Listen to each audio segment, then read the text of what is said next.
Yo, what's going on, guys, and welcome back to another video. Today I'm going to be giving my thoughts on James Gunn's The Suicide Squad. So we had Suicide Squad in 2016, we have The Suicide Squad in 2021.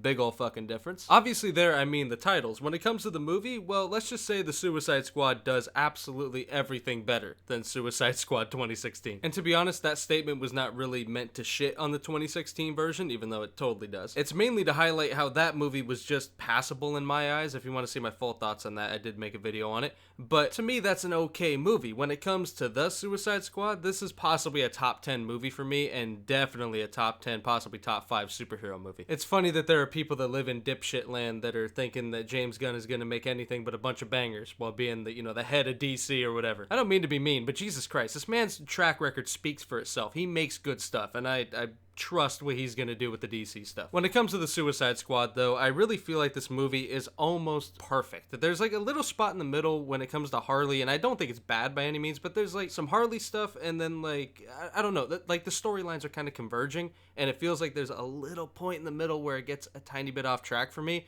or it just doesn't feel as strong as the rest of the movie, I should say. But other than that, this movie's fucking perfect to me, man. Like, I love it. It's an improvement over 2016 by far. I mean, my favorite character in this movie is either Peacemaker or Rick Flag. And Rick Flag was one of the most, like, basically boring, vanilla, forgettable characters in the 2016 version. Even though I knew the guy's actor was good when I watched the 2016 version when it came out, the character just wasn't good. Or I should say wasn't written well. If he's written by James Gunn, then he turns into the best fucking character in the movie. I mean, I could literally shout out everybody in this fucking movie. I really love Margot Robbie again as Harley Quinn. I mean, she's just gonna kill it every time she plays this character. And Idris Elba as Bloodsport. I mean, I think he's a really, really great replacement for Will Smith not being in this, even though I thought Will Smith was one of the best, parts of the 2016 movie. I feel like Idris Elba filled those shoes perfectly in his character, which is pretty similar.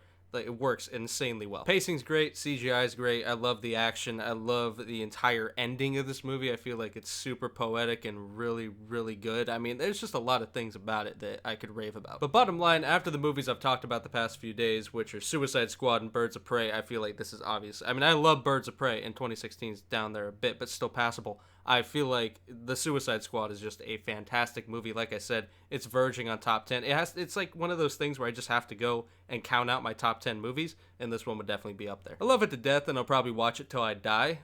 So yeah, if that's not a strong recommend, I don't really know what is. With that being said, though, I'm going to go ahead and end the video here, because if I don't, I'm just going to rave about everybody from King Shark to Ratcatcher to fucking John Cena just making me laugh every single time he's on screen. I gotta stop. Anyway, let me know if you guys feel similar about this movie, or if maybe it wasn't your cup of tea and you prefer the 2016 version. I'm sure there's people out there that, feel that way. But, regardless, I hope you guys enjoyed the video. I'll catch you in the next one. Peace.